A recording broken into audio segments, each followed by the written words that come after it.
The Trump administration has stepped up its immigration enforcement strategy by increasing efforts to deport migrants to countries where they have no direct personal or family ties.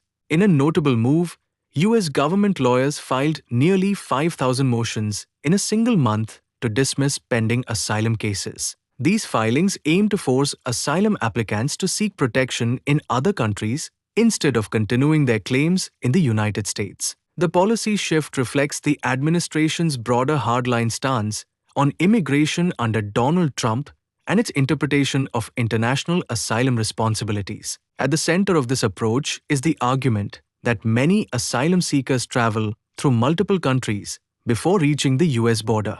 Administration officials maintain that asylum should be requested in the first safe country a migrant enters, not after crossing several borders. By dismissing thousands of cases, the government hopes to rapidly reduce the massive backlog in US immigration courts, where cases often take years to resolve. Supporters see this as restoring order to a system they argue has been overwhelmed and exploited. From the administration's perspective, the policy offers several benefits to the United States. One major advantage is deterrence.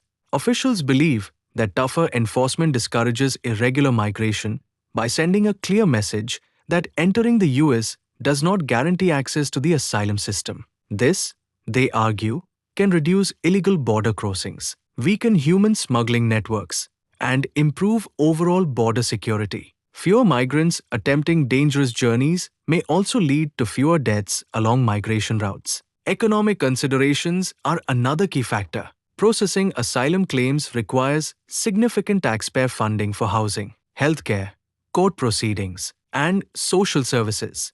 By redirecting asylum seekers to third countries, the government argues it can lower federal spending and free up resources for domestic priorities such as infrastructure, public safety, and support for legal immigrants. The policy is also framed as a way to protect American workers by reducing competition for low-wage jobs and easing pressure on local communities. Supporters further argue that the strategy reinforces fairness and the rule of law.